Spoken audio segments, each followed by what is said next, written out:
All right, and for those who are just now joining in on this live stream, let's uh just getting sending out the link on my Discord real quick, and then we're gonna get this show on the road. And it looks like that we're gonna be going live today. All right. So for those who are just now joining, welcome to this brand new live stream. We are being joined by DC Perspective today. So last night, I think I actually may have to let DC take this on. So I'm gonna go ahead and unmute myself. So DC, if you could actually give us some context on what happened.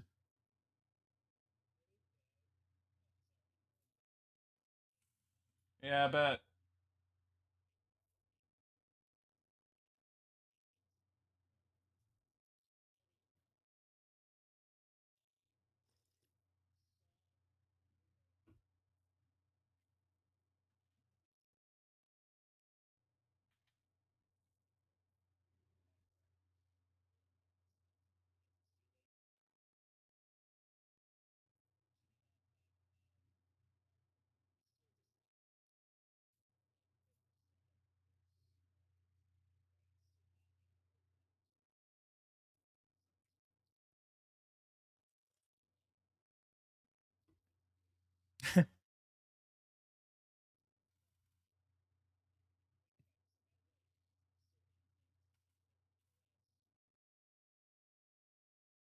Are we talking about are we talking about Nick Fuentes?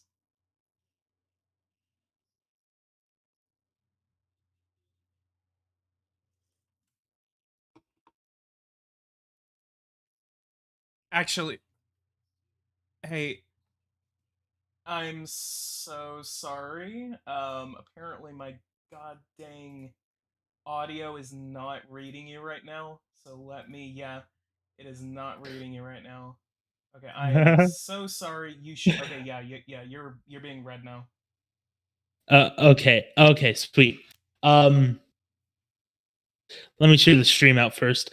So basically, let me start from the top. Nick Fuentes has a uh, AFPAC, right? It's this convention. He has Paul Gosar speak at it. He has some other people speak at it, and Nick actually used to follow and regularly communicated with Real American Politics on Twitter in the DMs and stuff, so on and so forth. And for the way the cookie crumbled is that uh, Real American called Nick out for something, and then Nick called him like a fat piece of shit or something, and they unfollowed each other. Okay, so later, Real American defends Nick Fuentes' right to be off of the no-fly list, saying that, hey man, this isn't right. This is an abuse of government powers to put a conservative on the no-fly list simply for being a conservative, though he did nothing wrong, blah, blah, blah, blah, blah. By the way, I still think he's a POS. I don't think he's a good person. And I think what he did is wrong. And I was like, well, that's weird that you would say that, because I think that honestly, you're just holding a very personal grudge. And then he unfollowed me. Rap unfollowed me for saying that.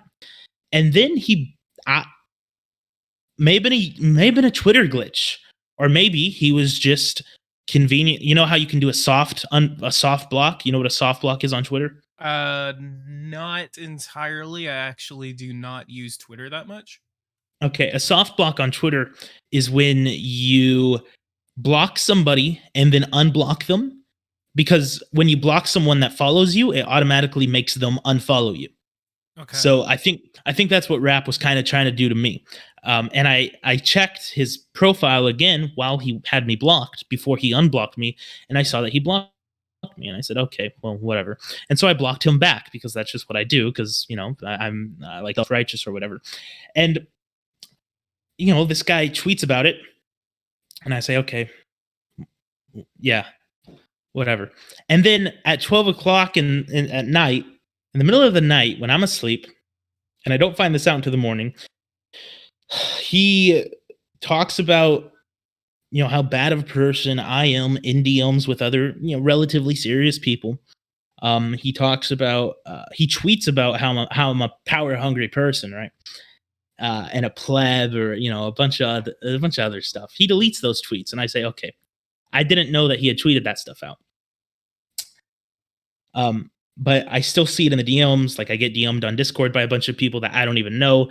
That's like, hey man, what's going on with rap and everything? Is he kicked out of the Discord? He messaged me talking about how I blocked him and how I was kicking him out of the Discord chat that we have for the Jackson Project. And the Jackson Project, by the way, is a 501c4 that we're developing, similar to the NRA.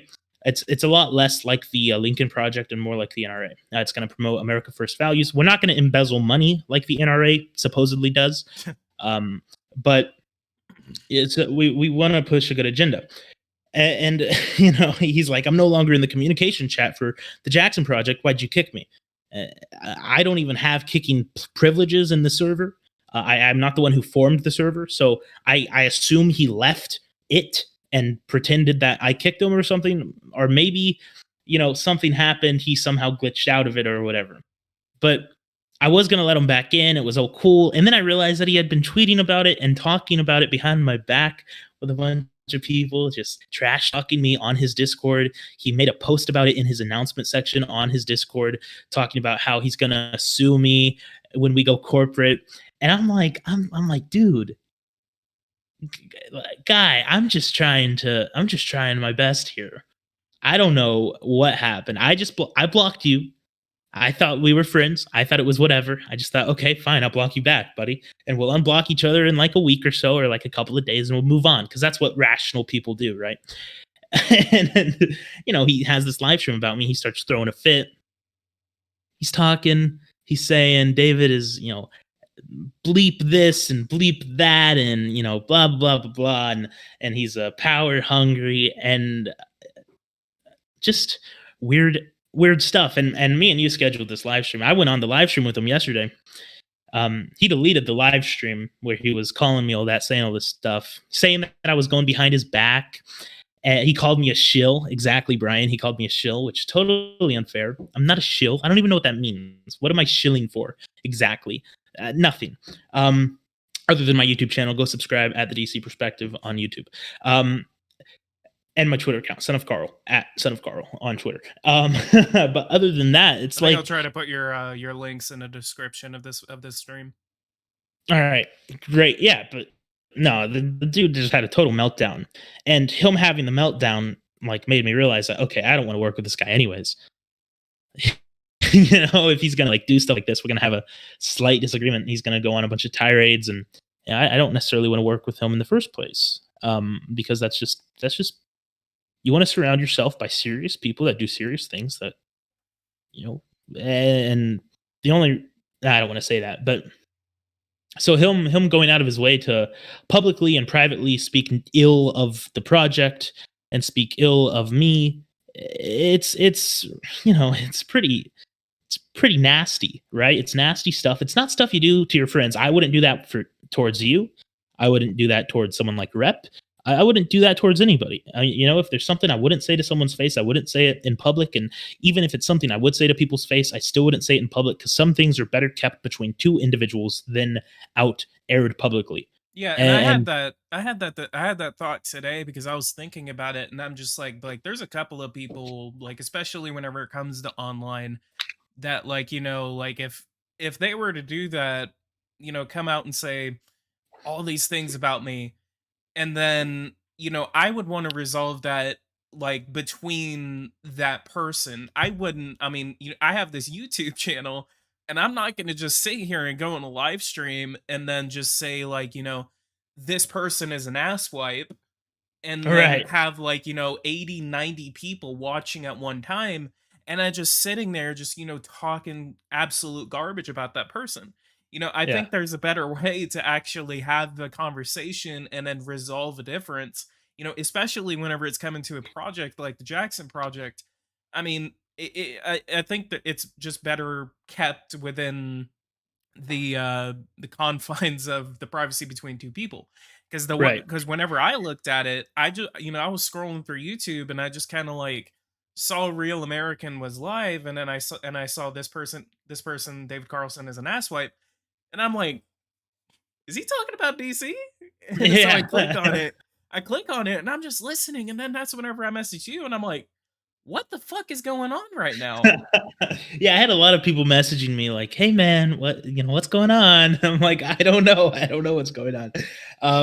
And so that's, and I would have really preferred if this had never happened. If, he didn't do stuff publicly, it would have been handled behind the scenes, would have gone well, but yeah, clearly he did what he did last night on the live stream, which got 800 views, by the way. Wow. He privated it. I have it recorded. And I'm just, it's just like, if he was serious in the first place about the Jackson project and he really believed that it was his creation and his baby or whatever, and he really wanted to do all this work with it, then he would not have come out swinging and tarnishing its name the way he did. And now I'm here having to further explain myself in a better way. So if some, because we are trying to be serious, we are trying to um, speak to big players. We have spoken to big players, in fact. Now we're not an official organization yet. We're still working through with the IRS stuff and getting our board of directors together. But this could be a real stain, a real show of immaturity, and I think that the best thing to do would be for me and him to part ways, and that's what we've done. He came out last night, and he I don't know if he was a bigger man or what, but this is what he said. He posted on his server. Let me see if I can find it somewhere. Yeah, he said, let me get a better screenshot. I can hardly see it. He said, I have to admit, I was wrong about going after DC the way I did, but at the same time, all of this happening, all evidence. Oh goodness, all the evidence pointed to what happened was he was trying to steal the Jackson Project away from me. I do relinquish all rights to the Jackson Project to DC if he wants it, but for now I have bigger projects to work on. So if he had bigger projects to work on that he was already working on, then why would you fight so tooth and nail for something that I'm not even stealing away, right? Like, we have a board of directors. He was going to be on the board. What what's the So problem? so with the Jackson project, like who runs the Jackson project if you can go into detail about that? Like what because he basically was saying in a way that that it was stolen from him. But what, like who runs it? Like why did y'all kind of start it? Like what about that? Yeah, no. So I was uninvolved with the. I guess I should use the word conception of it. I was uninvolved. It was between three men, uh, three people. Fadden Entertainment Vending, which I know you're familiar with, I think, and then Real American Politics. Exactly right. I think the infighting is embarrassing, and it is, that's what I was doing last night. I was laughing the whole time. Though I have to come out here and speak about it publicly. So hopefully we can all move past it after this. And I don't want to talk about it much further after this live stream. Yeah. Um, and if anybody does ask in the future, I'll just direct them to this. So if you don't private it, that would be nice. But it was made between these three people. If you want me to private it, I'll private it, but otherwise Oh no, no, no. I can keep it up. Right. No, I would appreciate that. Okay.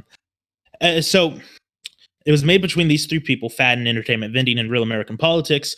The two of them had the idea, and then Real American Politics had the 40,000 follower Twitter account, so he was able to really promote it and run with it and take the idea off, recruit some other people to help run the account very early on. And this is a big problem when you're trying to be an executive when it comes to something, when you're trying to run any organization.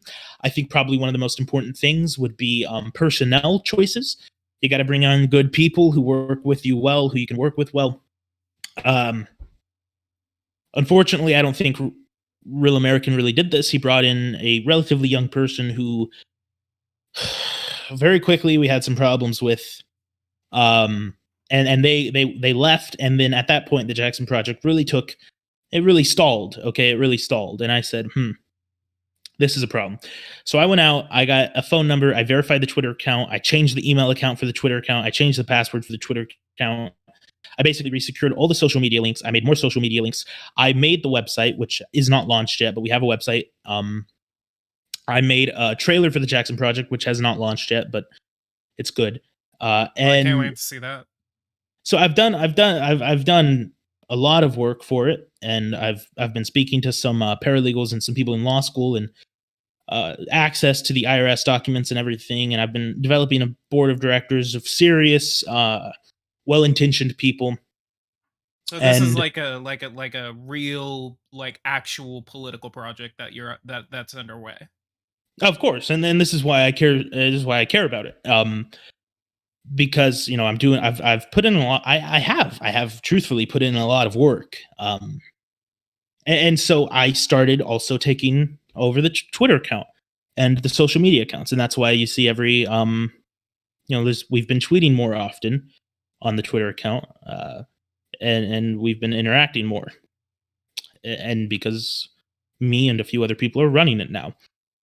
So I wasn't there for the beginning of the Jackson Project, but we made the decision that I'm going to be the chair on the board of directors. I'm going to be the head chair, and we have a vice chair, and so I am technically the face of the operation now. Um, whatever that might mean. But that's really that's I think that's pretty much the story of the Jackson Project thus far. We launched it, got how many college students to That's one comment. yeah, it's like, I mean, I guess you're right. I never really thought of it that way. Many college students have gone to college. Oh, wow. Wow. Okay. Like, thanks. I Interesting think that information yeah, I know. I think that's because I said we have some law students and some lawyers, that are going to which is college. yeah, which is true. So yeah, um, but yeah, that's the story of the Jackson Project. That's how I got involved. He kind of brought me on board after they had already made a few tweets and stuff, and they had made a few graphics of endorsements for people. Because in the beginning, the Jackson Project is supposed to be like this idea: we're gonna make a place that can orient the populist base on the Conservative Party towards really good candidates like Anthony Pizarro, who the guy who's running against Liz Cheney, so on and so forth. And I came in and I tried to organize it a little bit better, because when I when I joined it was kind of it wasn't very hierarchical. It was very communitarian, like that. I think it was being ran the way Vosh would run a company if he was, running a workers' commune or whatever. I don't think it was. Oh boy. I don't think it was great. And so and you got to have a hierarchy when you're talking about organization, or else you're not going to do great.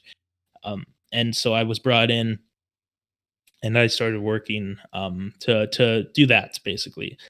And I think that's when I took over as the real leader of the Jackson Project. And so that's basically it. And you know, And have people, I guess, been supportive of you kind of taking a leading role in the project?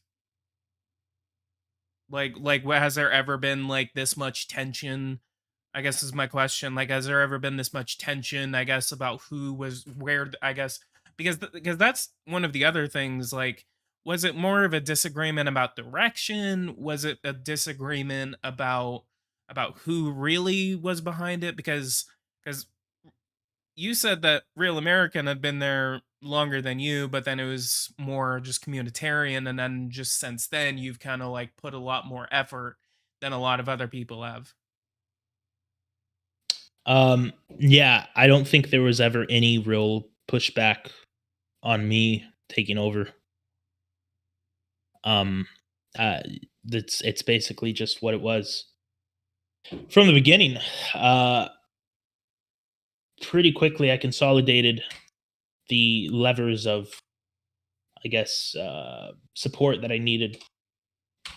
Not to sound too Machiavellian, uh, because I mean, honestly, when you're working with such few people, it's not very difficult to be like, hey, you want to, you know, I have this idea, because it wasn't really vocally stated that I was in charge, but I think it was agreed upon, and then I started bringing in other people to work with it more seriously, So no, there was never, but I never sensed any tension between me and Rap. I thought Rap was appreciative of what I was doing.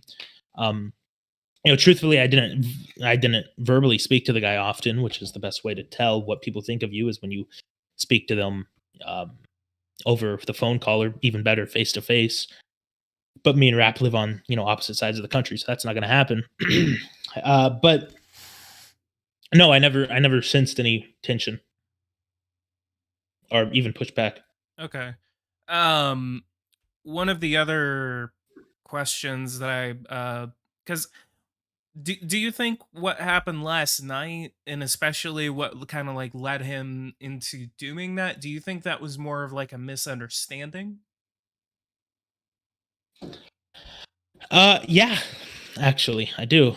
Uh, I think he, I think he thought I was, I think he thought that I was trying to like ban him from any participation in the Jackson Project, which I wasn't doing. Um, and I understand that. And then he went out of his way to publicly ridicule. And I was like, okay, well, there we go. Now we're not, now that's going to be a problem. Now you're hampering the ability of the organization to operate well in the future, probably. And I, I hope this isn't that big of a deal in the future. It probably won't be, to be honest. And then, um, and like he said, he came out last night. He said it himself. He said, "Hey, man, I must admit, I didn't handle this well." So I think he admits that. I think it's clear that it was a misunderstanding. But I think throughout this whole event, that it's kind of shown that going forward, it's better if we don't work together. Work together. Okay. um, See, that's really I'm just still on the fact that I think, I mean, really, I kind of agree with what you said earlier. I mean, we shouldn't have, he really should have just kind of resolved this in a private manner. He really, like him kind of like coming out and then, just like going on live stream and just like swinging and kicking and all that. Like, I don't I don't understand. And I don't really know Real American. I mean, I followed him up to the election. I think a lot of people, know him by name, but I mean a lot of people don't know him, Mhm. personally. I'm pretty sure that you know him way more personally than a lot of us do. Sure. Um so that's one of the uh that's just one of the things. I mean, I really don't have that much context, and so I'm trying to kind of like formulate questions or anything. I mean, if there's anything else that you really want to like kind of like discuss about it, just kind of like continue to get your side out so a lot of people can have a full understanding about it whenever they watch this. Yeah, no, I think I've laid it out pretty well. Real American Politics is a relatively young person who dwells in the state of Wisconsin. He's a YouTuber. He came around in August of 2020 is when his Yeah, Twitter around started. there. Yeah, it's when his Twitter started to get really good numbers.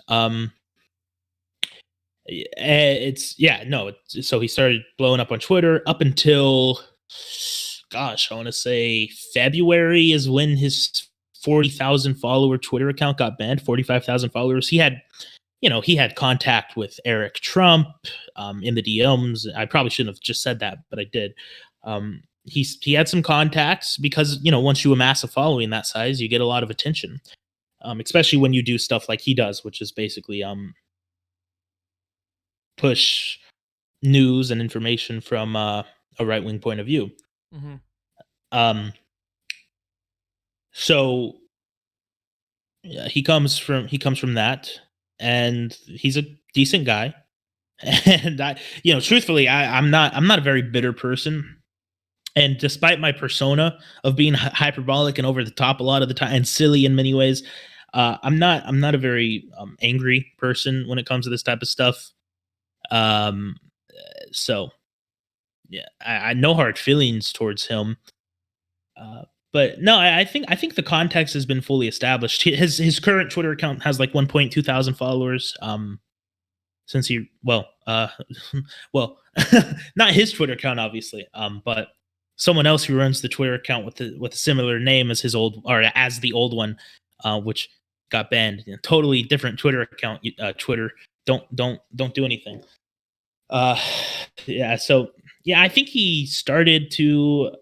I think he was concerned that I was gonna dox him, which is weird because I would never do that. I think that's firstly it's illegal. Secondly, it's like evil to do, especially Yeah, in the current. I've been doxxed before, and it's not fun. Yeah, I'm sorry to hear that. That sucks. I've kind of doxed myself at this point. Like I've face doxed on my YouTube channel and everything, and so I've already screwed myself over for any future prospects. And I mean, as your YouTube channel grows, I mean, you're gonna have to eventually do that. And I actually realized that, so that's why I'm doing, face doxing myself. Um, but the only other thing about that is that that's why I very, very seldomly ever share personal information whenever it comes to Discord, and especially communities like this. And I mean, I've been around this community, I guess, uh just since I mean, I guess whenever LTE was around my channel size. Like, wow, yeah, God, like that's the weird thing is that uh just this elections community, like Red Eagle Politics, Real American, it all kind of started with LTE. And I guess I wouldn't really consider myself a veteran of it. It's just that I've been around since, you know, around that time. yeah, Um, because LTE was like maybe 5, 10,000 subscribers whenever I first started following him. And that just kind of like led me into the rabbit hole that is elections community, and a lot of these people that basically that just kind of like shoehorn into what you're doing. I mean, it's kind of interesting to see the evolution of all of this, is that it goes from some kid in Maryland making election videos all the way up to the Jackson Project. right. So it's And of course, there's I mean, it's really fascinating how LTE takes off and Rep takes off and their Twitter accounts take off and then they venture into different projects. They have contact with certain individuals. People are talking to candidates. I've DM'd with candidates and some pretty good players. And I have friends who and people are publishing articles for publications, and it's wow. really it's really fascinating. Like I've got some buddies who are Carolina Review is one that, and I'm from North Carolina, obviously, so I have a vested interest in that. And it's very cool to see this stuff happen organically, and it's a really this different age which started coming around in like 2015 of I guess citizen journalism to in a sense, but now it's gotten to the point where people have realized that the political process is so corrupted by the people that live in Virginia or the Beltway and stuff that it gets to a point where you need to begin to take it into your own hands. And that's why you're seeing things like I saw someone in the chat mention American Populist Union, which is something that's being started by Vince Dow and a really great group of people that I am in contact with. Vince And I, Dow, I've seen him on a couple of live streams. Can you tell us about him? yeah, Vince Dow, he's just uh, he's a TPUSA, I think collaborator or something. He comes from TikTok. He's on Instagram, Twitter, and YouTube. Um, he's a really great guy. I'm in a couple of chats with him. I've spoken to him in the past. And now he is starting a project called the American Populist Union, which will be announced further in the month of May. And like I said, he's just a really great guy. He's shifting towards a more national conservative populist type of thing, more away from the corporate like TPUSA. He's pretty young too. I think he's like 17 or 18. Really? Um, yeah, but he has a really great team around him, and I think he's pretty great. So National Populist Union, could you go into detail about that? Um, I don't know if I don't know if I should. They're on Instagram, they're on Twitter. They are interested in pushing Obviously, national conservatism, social conservatism, populism, more moderate economic liberalism within the Republican Party. Basically, all the same things that the Jackson Project is pushing for. So yes, we have spoken. We are both doing our own things. They're going to be actually a 501c3, which is different from a 501c4, which is what the Jackson Project is going to be. Okay. Um, if I like PragerU is a 501c3. So a 501c3 is to promote the welfare of disadvantaged people or ideas. It's like a nonprofit organization, and the 501c4 is also a nonprofit organization. But uh, like food banks or PragerU, those are 501c3s, whereas like the NRA or homeowners associations are like 501c4s. And so that's the difference. Okay. 501c3, is that more of a is it like But is that the one that 501c or 501c4, um are those the ones that allow you to make political contributions? Is that kind of like the goal of it? people use 501c4s. That's the dark money thing. So what 501c4s, the main reason we want to be a 501c4 is because the current political climate we're in now, you've seen the lists of Trump voters that have donated to Trump being released, and you can go to these websites and see who donated to Donald Trump and all this stuff. I don't know if you know that, but that's what they've done because super PACs have to release all of the information on the voters. They have to say they're gave the information and release it for the FEC or whatever. I think that is woefully unfair in our current political climate. I think that needs to change, obviously, but that's a federal election commission law that would have to be changed, which is going to be difficult to do without comprehensive election reform. So it's probably not going to change. A 501c4, on the other hand, doesn't have to release its donors' information. And so what people do, and this isn't what we're going to do, we're not interested in it. It's incredibly tenuous to do with the IRS and everything. It's very risky. But what a lot of, they call it dark money. You donate to 501c4s, and then the 501c4s basically donate that money to, and 501c4 donations don't have limits. I don't think it doesn't have a limitation on how much money you can donate. And then they donate that money to like super PACs or PACs or something. And basically, it is a more secretive way for mega corporations. They donate to the 501c4s, and then they donate to the super PACs, and then the super PACs deploy that money. Freaking voice crack. Sorry. I've been talking, and allergies are really messing with me. Wow, that's kind of embarrassing. My voice hasn't cracked in forever. Wow. Mine sometimes does it, but I mean, I kind of feel that I've been sick. I think even the last time me and you had a discussion, like I was Yeah, no, I very remember. sick. Yeah, and it's true though. Like the allergies have been ripping me apart the last couple of days here. I've usually never had allergies before, but like, I mean, at least in the past couple of years, like they have just been murdering me. I think you're more prone to get allergies the older you get. Yikes. Um, but so a lot of people will donate from the 501c4 to the super PAC to kind of circumnavigate the process, and it's really shady. So the 501c4 on our part though is going to promote the idea of America First values. We can rate certain political actors. We're not going to be in communication with the campaigns though. That goes against FEC guidelines. And it's not something we're interested in doing. But so we're gonna, like I said, we're gonna be a lot like the NRA, except we're not gonna embezzle money. Um, but it's not a super PAC, and it's not a PAC, and it's not a 501c3. Okay. And I also see that a certain YouTuber is in the chat. Yes. Um, Real American, just so I can, if I mean, if that is the real American, that's kind of funny. Um, this is not more of like, just from everything that happened last night. This is just more about, allowing DC to get his side out because of everything that happened. Um, I that this is just more of a discussion about what happened instead of, going on the attack or anything. Um, Yeah. No, I think me and Rap are on. relatively good terms. You know, we're not, we're not yeah, we had a pretty serious Conversation. shit talk game last night, but I don't have any hard feelings, and I already said that in the live stream.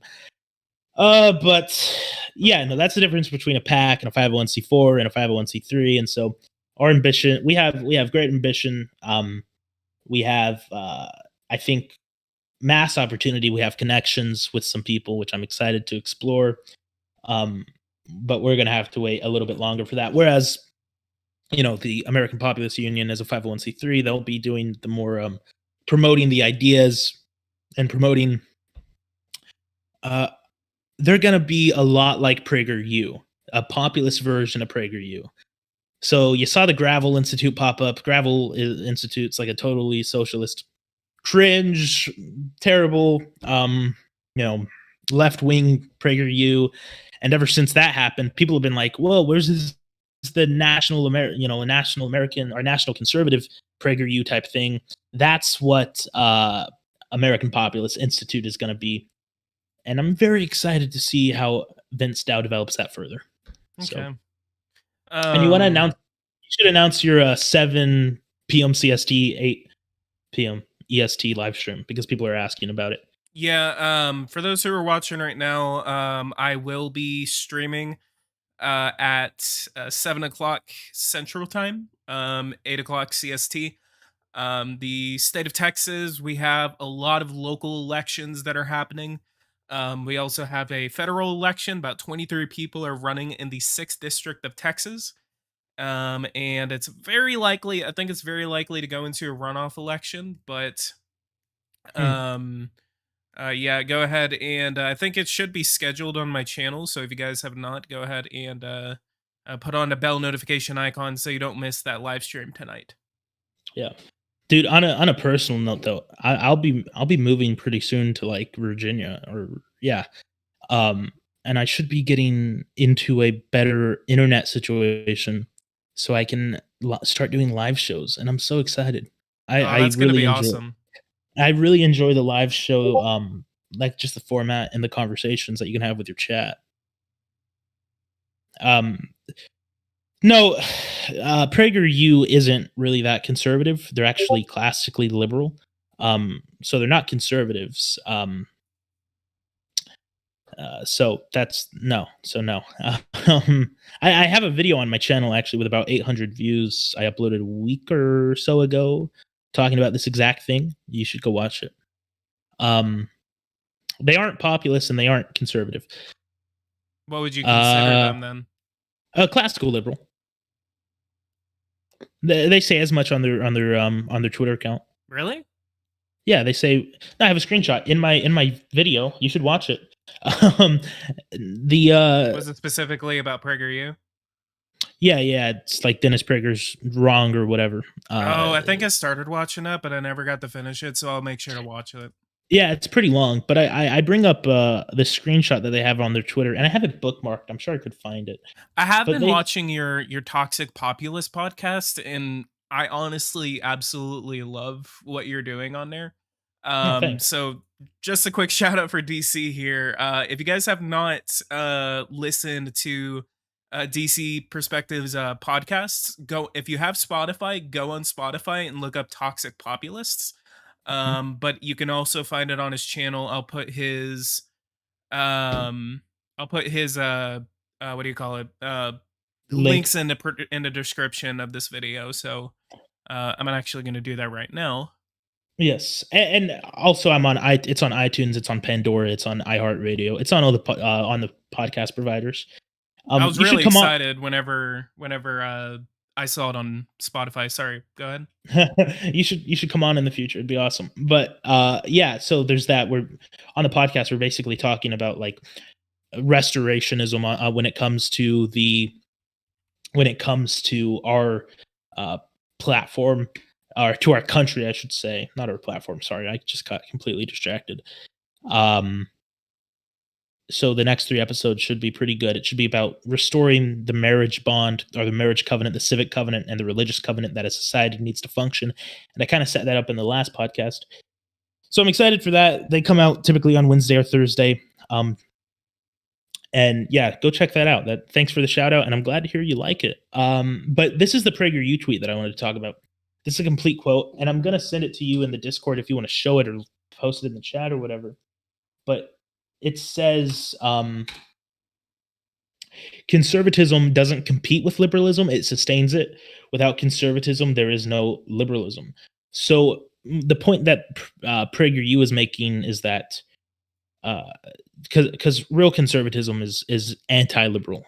Real conservatism does not sustain liberalism. So their view of conservatism is neo or not neoliberalism. My bad. Classical liberalism, which is not conservative. It's like Edmund Burke was not a classical liberal. Um, Let me go ahead and get this switched over, and I will get that picture. I wouldn't consider myself a paleoconservative either. I don't think I'm a conservative. I think I'm more of a reactionary type. I don't really believe in conservatism as much as I used to. So I'm politically homeless at the moment. And I wouldn't say that I'm a. Someone asked me if I'm a populist or just a conservative. I would say like a just a neo reactionary type. Reactionary. I would say I fall closely when it comes to my social views. I'm very socially conservative. We've spoken about that a lot in the past because I've been on your channel now 3 times or something. Yeah, Um, more than I actually expected. yeah, well, yeah, well, no, you're good at what you do. We talk about that. Thank you. Yeah, but so where I'm at right now, I don't know. I take these things. I think one thing at a time when it comes to these issues. I'm pretty liberal on economics, moderate on economics, very socially conservative. I'm certainly not a progressive. Yeah, I mean, I think we've had this conversation too, where basically, like, I mean, I basically considered myself a pretty hardline liberal back in 2014 to 2016, and then whenever Trump came around, that's whenever the the switchover happened, I guess you would call it. Right, but I don't think that Trump in a big way isn't very conservative either. Um, he's very socially liberal, I think. And it's funny in 2016, most voters viewed them as viewed him as more moderate. I mean, yeah, like, because I mean, he was the first Republican nominee and plus president to really have like moderate views on transgenderism, uh, gay marriage, gay people in general. There was a lot of things about him that basically, I mean, he was more of a moderate on than anything. Right. Uh, you know, and I would actually, in my first podcast, I go over 4 factions of populist That one was conservative. very So helpful to me. yeah, no, I think it's a great just introduction into what it means to be a populist conservative. And there is the Groyper faction, the America First faction, the New Right faction, and the Populist Inc. faction. Populist Inc. is like Mitt Romney. New Right is like Pedro Gonzalez or like I don't know. Yeah, like Pedro Gonzalez or Ryan Gradusky. America First is like John Doyle. And then obviously Groyper faction is like Nick Fuentes type of stuff. I would put myself in the America First faction actually, more than anything else when it comes to those 4 groups, because I believe in a lot of what I basically believe. I don't think I've ever listened to a John Doyle video and gone, I disagree. Yeah, I don't think that's ever happened. So I would say I would put myself in the America First faction. Same with like Pete Nebraska, in my opinion. Um, just more focused on like the cultural or social impacts of liberalism and the problems that come with it. Okay. Um, yeah, I only really just kind of like got into uh I guess ideology, um at least within the last year or two. And I never really, even now, I mean, I really don't consider myself, I'm not, it's not something that's like that, you base your personality on or something like that. It's not something where you're just like, oh yeah, like I'm a right-wing populist, so I'm this, and this. Like it's just more of like, if the topic ever comes up, what do you feel about things? Well, I identify as this. Right. And Um, I think I might have to take a break in my podcasts and my plan for the podcast because I've been developing this new thing. Um Now it's not what it sounds like. But it kind of came out of a meme from this, right? And we talked about this last time. It's about being more pragmatic towards stuff. It and letting the current situation or whatever it is you're talking about determine what you believe and how you're going to react to it. And I've been seeing all this infighting between like the New Right and the Groypers and the America First factions and all this stuff on Twitter and people fighting. And I've gotten involved in it. And I said, you know what, I'm done fighting with this. I'm not a part of these groups of people. I disagree with both of them on many things. And so I just, my name is DC Perspective. I started calling myself a perspectivist or whatever. And that's my Twitter bio. And you'll see these Twitter bios that people have. It's like they list it off with brackets or like spaces between. It's like paleo conservative, America first, Catholic, or Protestant, Mormon. I'm a new right member. I'm a national conservative, and they list it off. And like these terms that they use, it's keep it basically like putting gender pronouns inside of your Twitter name. exactly right. And the left wingers do it too. They'll call themselves ACAP, socialists, BLM, or Black Lives Matter, blah blah blah. Yeah, it's like the same thing, right? It's you're putting yourself into these categories, these predefined things that, and so my Twitter account says DC Perspectivist because perspectivism is an actual train of thought. It's like some Nietzsche type philosophy, which I don't agree with. It's basically moral relativism in a lot of ways, and so I don't agree with the actual classical definition of perspectivism or perspectivists or whatever. It's just But more of like a new it, kind of it's like a thing. meme. It's like a meme ideology, Yeah. It's like a yeah, exactly. People are so obsessed with like you said, Jacob, right wing astrology, essentially. It's so Yeah. true.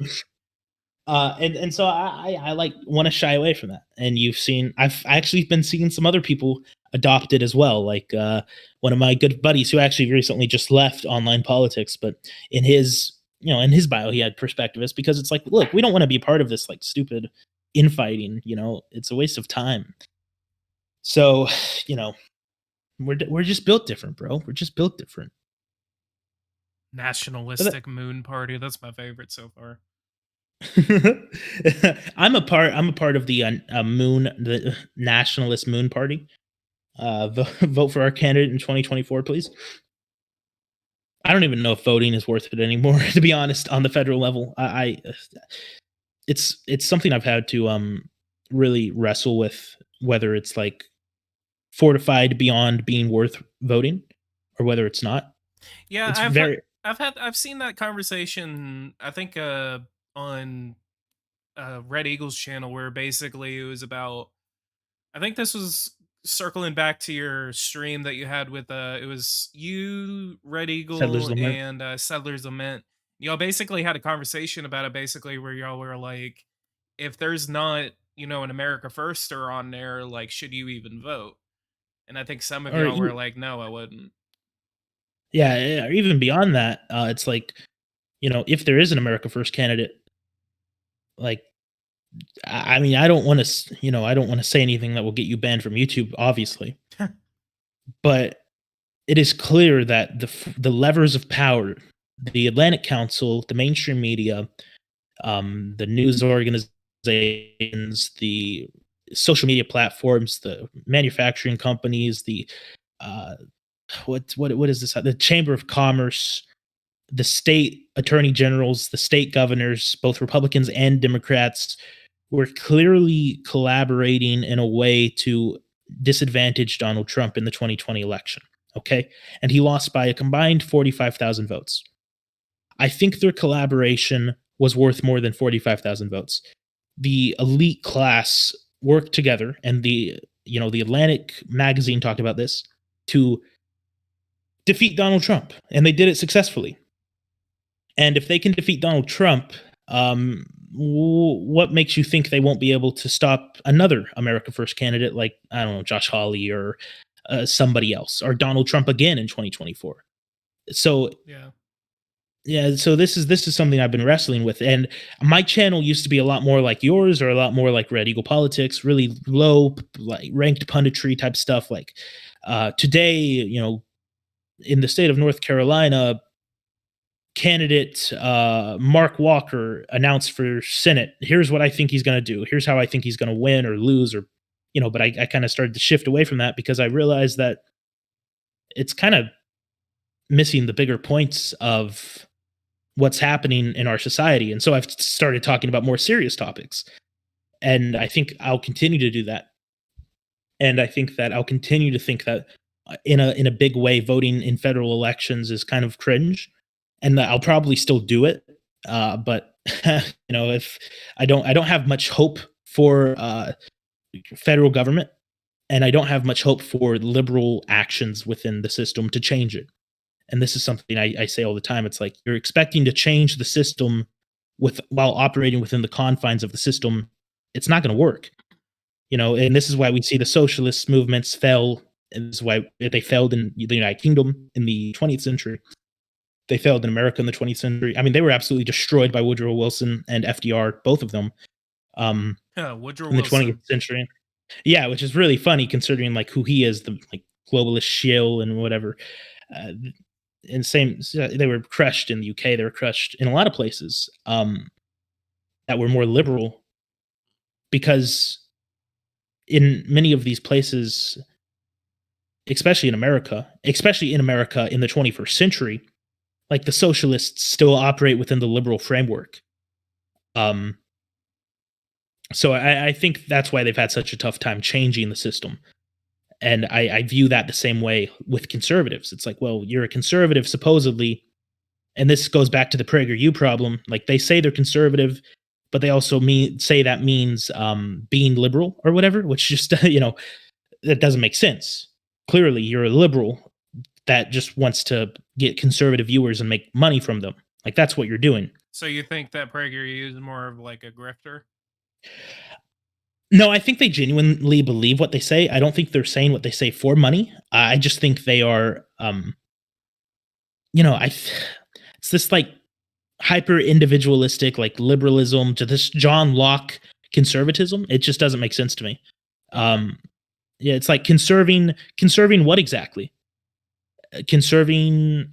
Thank you, random dude on the internet, for following my podcast at Toxic Populist Podcast on Spotify.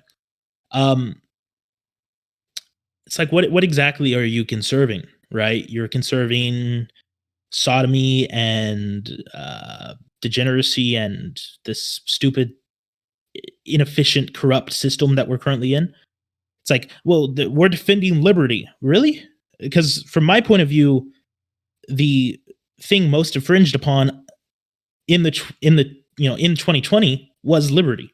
Lockdown orders. People are still locked down. You can't go outside without a mask on. People are getting fined $1,500 in Quebec right now for not wearing a mask in a protest, in a peaceful protest, like an actual peaceful protest, not like one of the BLM peaceful protests. Like this one's actually peaceful. They're not setting things on fire or beating people up or spitting at people or throwing things at cops.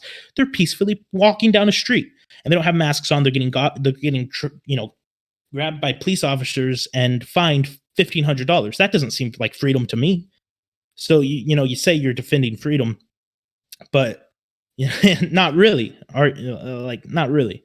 So I think the conservative movement, uh, as a whole group, has failed to conserve anything over the last 70 years in America, and that's why this idea that like PragerU is a conservative type of thing is just stupid, because they're not actually conserving. If Yeah. you're a conservative, I saw this really good video by this historian named Tick. He does really good World War II videos and stuff, Stalingrad documentaries and everything. He has like 100,000 subscribers, almost 200,000. And he had a video uploaded in 2018 called 17 Productivity Tips. And I'm a sucker for like self-help stuff. And he said one of the things that he said that has stuck with me so much. He said, "You are what you produce. If you are a YouTuber, you produce YouTube videos. But the minute you stop producing YouTube videos, you're no longer a YouTuber. Okay. And so I thought about that and I started applying it to my life. It's like, okay, what am I? Okay, well, I make YouTube videos, so I'm a YouTuber. I must produce YouTube videos. And then I thought about it a little bit longer and I said, well, conservatives, if you're a conservative, you will conserve, but you've conserved nothing, and therefore your produce has been not conserving, and you're not a conservative, right? So Yeah. so that's the way I look at it. It's that, you're not a conservative because you haven't conserved anything. Yeah, see, that's one of the biggest things I've seen about about conservatives. Um a lot of people, like, I've seen that argument before basically. I haven't heard that quote that you talked about where it was like you are what you produce. So I'm going to have to I'm going to Yeah. Well, I mean, and it's incredibly true, right? Like yeah. if you're a photographer but you never take photos, are you really a photographer? No, I don't think so. you know? No, that's the real American. I refuse to believe otherwise because he said and only real American ever says like that. I don't see other people type Hi like that. real American. It I'm fit glad you noticed me. the real Finally. American, not the fake real The American. real American noticed this politics Because game. because um there are there are fake real American accounts. There's some guys that are trolling. Basically, it's not nice, and I don't advise that. Trolling people, it's a waste of time for the most part. Real American is a subscriber. Wow. Oh my god. Based um dub. that's very based. Thank you. Yeah, but I think I don't know if it's a quote. I don't know who originally said it. I don't know where he got that from. But I think it is a great thing to think of. Like, and you can apply this to anything. And it really can form your worldview. Like, assume you're a Muslim, but you don't practice the Muslim tenets, the pillars that they have in their religion. Okay, well, are you really a Muslim? Like, there's people in this world that say, I'm a Christian, but they don't go to church, they don't read the Bible, they don't pray to God, they don't do any of the things that normal Christians do. It's like, okay, well, then you're not really a Christian, right? You just say you are.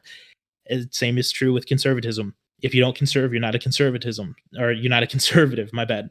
Same is true with liberalism. If you don't promote, equality, justice, and what's the other thing? Liberty. You're not really a liberal. Uh, and same with a progressive. If you don't progress towards whatever it is you want to go for, you're not a progressive. Yeah. So there will be fruits of your actions, and that is what defines you. So that's the best way to look at it. That's how I look at it. I also found the tick. It's like TIK, right? Mm-hmm. Okay. Yeah, Has one, I was trying to find her channel. 189,000 subscribers, I think. Looks like 190 right now. Amazing, good for him. Yeah, apparently they gained like 30,000 subscribers between January of 2019 and October 2019. It's actually really good numbers. Mm. Well, he deserves it. He puts a lot of work into his videos, and you can tell the guy works like 70 hours a week. I mean, dude's a workhorse, man, and it pays. It pays well, I think, based on his, how he has this Patreon scroll, of what they do. At the end of a video, they have their Patreon subscribers on list. His goes on forever, so he has a lot of supporters. So, and I'm glad to see that because he's a good historian, and I think he tells the truth. And he has like 4 hour long videos about he has some really good videos on like fascism and what is this is economics and stuff. Like one of his videos that's 2 hours long is public versus private, the historic definitions of public utility and private utility. And then he has a 5 hour long video on um proving that basically Hitler was a socialist, where he goes throughout like the whole history of socialism and the history of capitalism, and talks about like, okay, this is why. The dude is really serious about what he does, and I think he's a great person to listen to, and he's not like sidetracked by all this historic revisionism that we see so much. Like, and he's fair for both sides. Like, he'll denounce David Irving, who is a like far like Holocaust denier type thing. He's pretty extreme, and then he'll denounce the historic revisionists who believe that the Holodomor is fake, which is the famine that was perpetrated by the Russians in the Ukraine, or in Ukraine, I should say, in the 40s, I think, or the 50s. But yeah, so he's a good guy. I'd subscribe to his channel, Yeah, I just did. So, thank you for telling me about him. of course. Um, If you don't call for the overthrow of the bourgeoisie, you are not a real LA citizen. That is also true, which I am not a real LA citizen, thank God. God, can you imagine living in LA right now? Oh, yeah, I, you're either gonna I, die of pollution poisoning or like someone's gonna like beat you over the head with the brick or something. Like LA's just like amazing to live at. well, it's interesting seeing the way things are developing in LA when it comes to the Antifa thing. Their Antifa faction in like San Francisco and Los Angeles and further south. Like the ones in Seattle and the ones in like not Chicago, but the Antifa in Seattle and Portland, which are majority white cities, I believe. They're pretty pacifistic. You know, you'll see clips of them like smashing windows and throwing bricks at cops and burning down buildings. You know, and that's pretty violent, obviously, I should say. But Hmm. the ones in like San Francisco are a lot more confrontational. They have firearms. They are more prone to do literal anti-police violence, like deadly violence, in a big way. Yeah, because most And of their homeless population is gonna stab you if you don't give them money. well, that's one thing. That's one thing. But I mean, this is the Antifa. These are the Antifa groups in San Francisco. It's interesting. It's very interesting because there's a lot because the gangs obviously in San Francisco are a lot more rampant than the gangs in like Portland or Seattle. So there's that. Yeah, When do you think Oklahoma will have a Democrat governor again? I think the last time they had like a Democrat win statewide election in Oklahoma was like in the 1800s, right? Or that was Wyoming, one of those two. So I don't I think think it very was soon. Wyoming. It was a woman. Yeah, of course it was. This is like one of the hottest takes every single time I hear this question. Mm. Um, I really think that if Bill Anatubby ever runs for governor or a statewide race, if it's Senate, if it's governor, he is going to make that race extremely competitive. Uh, I don't know who that is. Bill Anatubby is the governor of the Chickasaw Nation. Mm, It's a Indian tribe. He's a Democrat.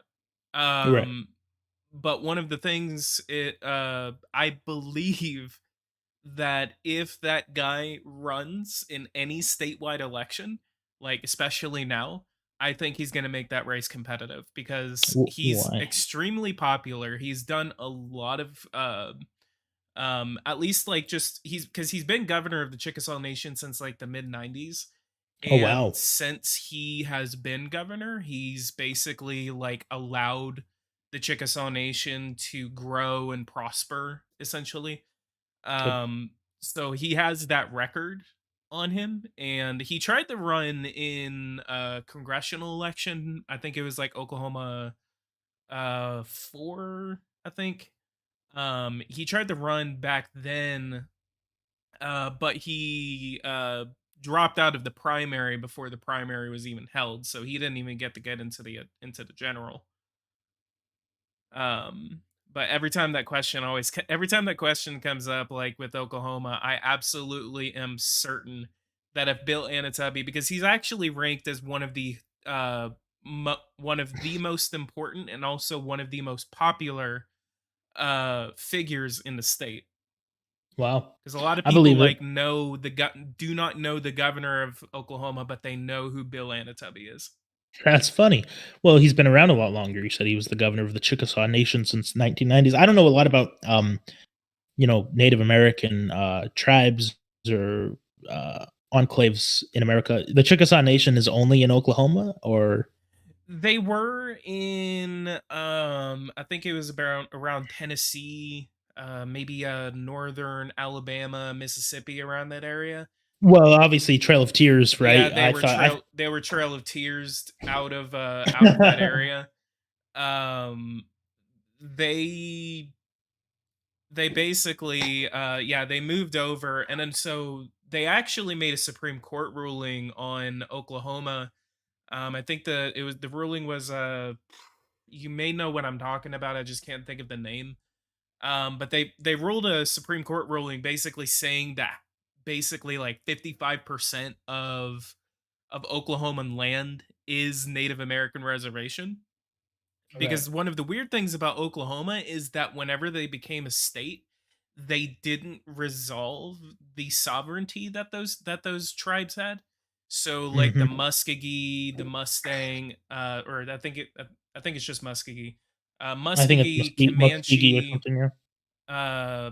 the Chickasaw, and the Choctaw. Hmm. The All of those tribes basically had no sovereignty, you know, like as the Navajo do in Arizona. Right. So basically, whenever Oklahoma became a state, all of that was delegated to the state level, not the federal level, but they never resolved it. So it wasn't until some guy committed a murder in Nice. Oklahoma, and it was in Sometimes a huh? you know what Lennon says. Sometimes you gotta crack a few eggs to make an omelet. Yeah, basically. But it was basically the ruling was made because this guy committed a crime. I think it was either a murder or it was something he did something, and it was prosecuted at the federal level, but his argument in court was basically that it should have been prosecuted by the tribal police because whenever you commit a crime in an Indian territory, it's Yeah. not carried by the county, it's not carried by the local, it's not carried by the state or even the federal government. It's Hmm. carried by the tribe itself. So they Cool. act as their own federal court. Yeah. So yeah, and then so that ruling it was McGirt versus Oklahoma.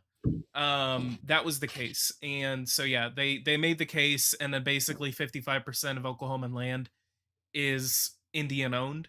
And the only reason I really know a lot about this is because I literally go uh to Oklahoma a lot. Like I live based in North Texas and I have family in Oklahoma. And there's a ton of casinos. Like one of the biggest ones is called WinStar World Casino. Hmm. Yes. Um but I yeah. Yeah, and this is actually interesting how we bring up, we're just talking casually. The Chickasaw Nation gets brought up, Trail of Tears, which is, people blame Andrew Jackson Yeah, for speaking of the Trail of Tears and Andrew Jackson. yeah, and the Jackson Project, right? Uh, people say that Andrew Jackson did the Trail of Tears. Firstly, I think it should be established, and not enough people know this. 10,000, anywhere from 5 to 10,000 Native Americans died, or Indian Americans died in the Trail of Tears, and I think that's terrible.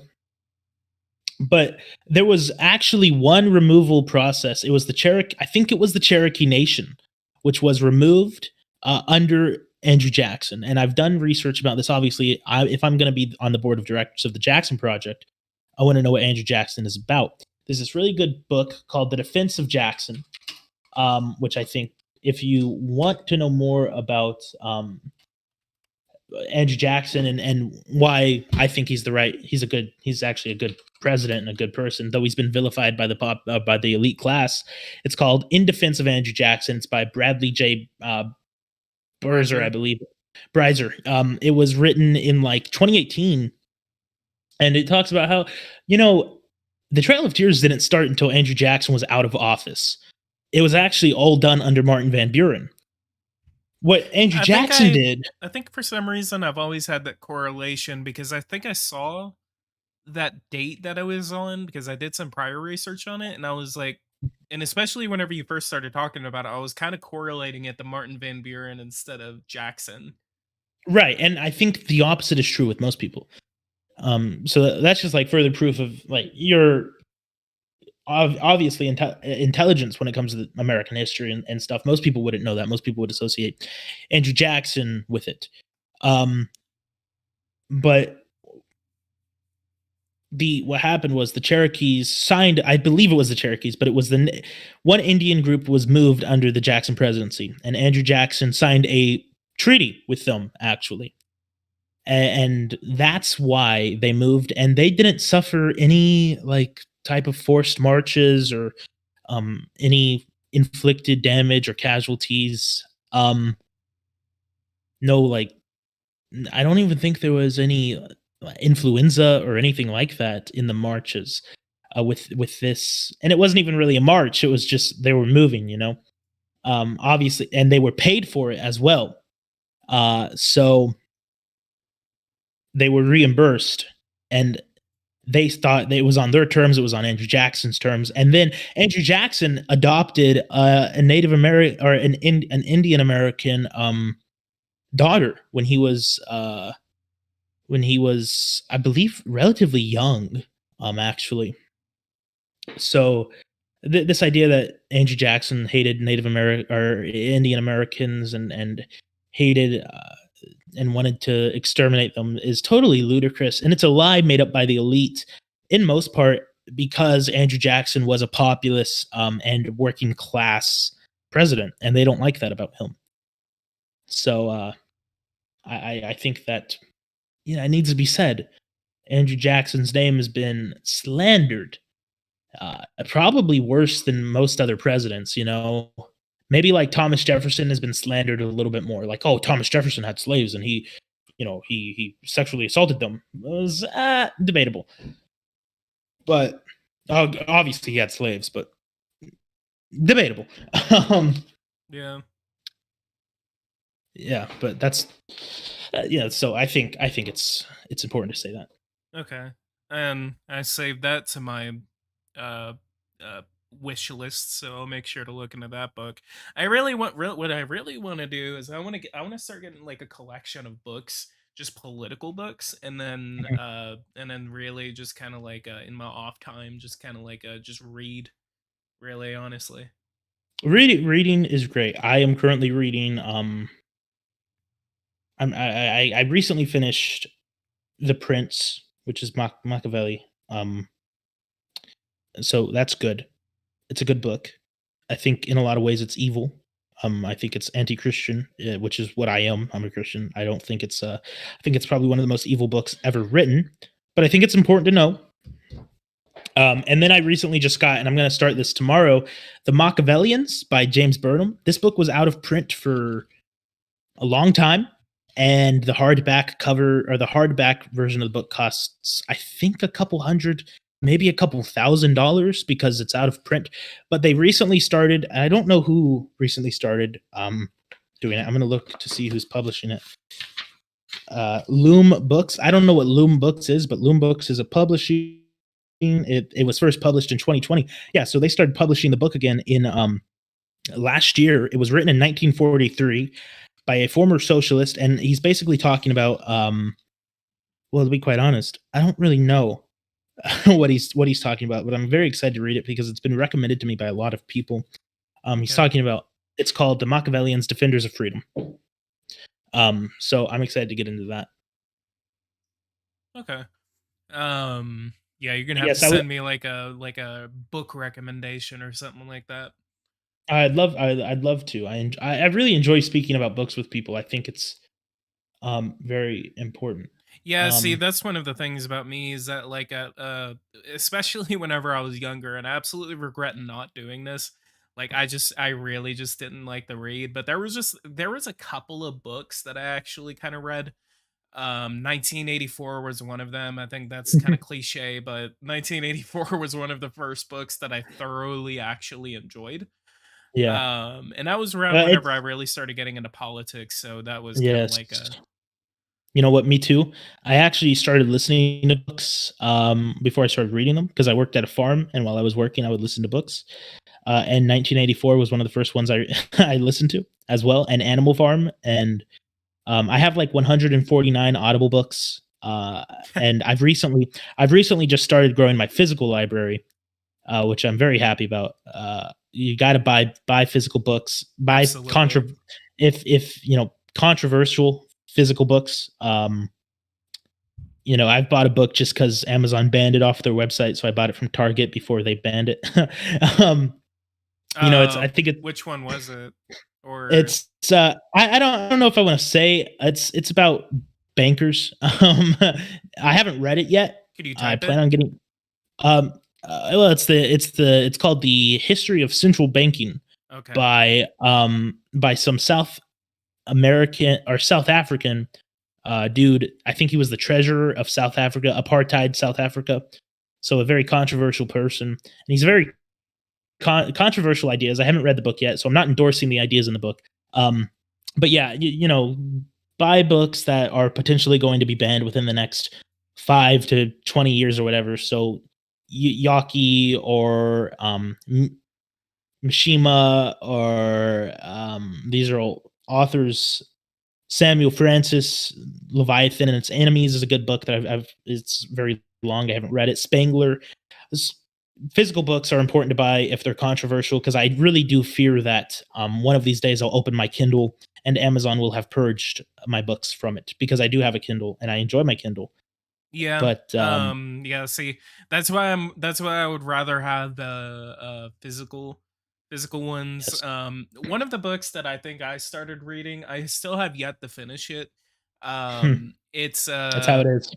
it's like the American youth, something about the American youth and the government, and how the government's basically like, making our youth like stupid, or just kind of like support things that they usually wouldn't. It's by Mark Levin. Let me Mark, is it Mark Levin. Mark, huh? Mark Levin. Yeah.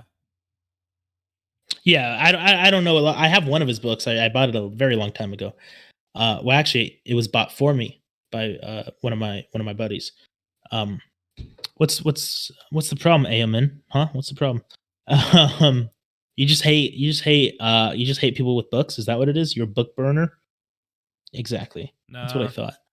Uh, yeah, Yaki has he. I also don't endorse all the ideas of Yaki. He's pretty much I would read he's a also book, kind of like, a even if I, don't endorse exactly what it is, but I think it's important to just kind of like read all different sides. sure. Yeah, no, I guess I kind of agree with that. Obviously, everybody has read the Communist Manifesto or whatever. It's like, I have not. um, oh, well, oops. But all sorts of books important to read, important to get because you see them banning public. Simon and Schuster is banned Josh Hawley. I don't know if they re-signed with him. What do you mean don't read controversial shit that indoctrinates people? Everything is indoctrinating, dude. Everything is indoctrinating. You can be indoctrinated by literally anything. Just about. If you partake in it enough and if you are involved enough in the dogma, you're basically telling people to be stupid because you don't want them to read anything that potentially goes against their worldview or whatever. I think that's terrible advice. I would say read especially controversial stuff. Read the anarchist cookbook or whatever. um, I've learn heard how to make I've bomb. heard of that. Learn how. Yeah, I think it's just a. I honestly think it's a recipe book for explosive devices. Oh So I boy. wouldn't. Yeah, no, I think you get put on a list if you buy it. To be honest, so would not recommend being put on the list. Indoctrinate. Um Don't I like there are some books which I think you should avoid. To be honest, I think like if you're gonna buy a David Irving history book, just don't. Because the guy just lies, clearly lies about stuff. Um, but you know okay, actually I'm looking at him right now. who David Irving? David Irving. Ooh, Yeah, he's a Holocaust denier. Yeah. yeah, he went down an incredibly dark path post 80s. Uh and pre 80s, some of the stuff he said has, you know, context, and I can't believe I'm defending this guy. So I'm gonna stop actually because it's not necessarily I don't know if he's necessarily worth defending to be honest. Um but yeah, he was proven in the court of law by Penguin Art Publishing. He sued someone for defamation or whatever slander they said, and then he was just basically obliterated in a court. He wasn't able to like prove his the things he said were true. There's really good, Tick actually has a video talking about David Irving, and there's a really good book which base and I don't have it. I've just heard it's really good. So, don't take me at my word. Um, Yeah. a really good book that goes through a lot of the accusations David Irving makes and disproves them. So he'll manipulate the source documents, and the source documents go, they're in German or whatever, so he can more easily get away with manipulating them because he's an English person. So I'm a surprised lot of if his he's in England. Like, I'm surprised he. well, he's s- actually been jailed. Yeah. Okay. Uh, That's. he was I was kind of expecting that. Yeah, he was jailed for Holocaust denial in Austria for 2 years, I think. So, Wow. uh, yeah, I mean, it's like it's what happens. Denying the Holocaust is like illegal in 17 states, 17 countries, I think, or something like that. So, As much as like I I said. like, think it's stupid how people deny that happens, I also think it's stupid to basically say, it's government mandated that you have to believe it. Um, I don't know if it's government mandated that you have to believe it. It's just government mandated that you can't talk about not believing it. Yeah. Um, which is not great in my opinion, but Yeah. That is you see, know, like, as much as I hate people like that, like, I think that goes too far. that's just a part of the post World War II denazification, um, just really really ugly stuff that happened in Germany. Afterward. Yeah, and like banning homeschooling and all sorts of stuff. Just that Oh, wow. this I didn't this know that. very afraid of returning to what they used to be. So in an Renazification. No, yeah, basically, they were afraid of that happening, and in an effort to prevent that from happening, they basically, did a lot of, not great things, in my opinion. Yeah. Um, Um, I would love to keep talking, but I got the yes, that stream starts in a few minutes, so I need to go ahead and get everything set up for that. do it, man. But I do appreciate you coming on, and I appreciate if that really was real American. Um, I do appreciate that I actually didn't know that y'all kind of like made up until Well, um we haven't spoken ever since last night, but, I don't know if we've made up, but I've moved on. It's I not like. guess that's the best way to say it is that y'all moved on. Yeah, I mean, yeah, yeah. Okay. But okay. I appreciate you coming on, and like if you ever want to come back on again, like I would love to have you on again. But you also made a comment about me being on your podcast. I would like to do that. So just find a Well, time, of course. and I We'll can be in I touch. can find a time too. Yep. Thank you for having me. I will, I'm signing off now. I'll see you later. Good luck on your next stream. All right. Thank you so much. See ya. Mhm. All right, guys, go ahead and stand by for that live stream about the elections, and I will be right back. So stand by and join the next stream. Put the bell notifications icons on. All right, I'll see you guys there.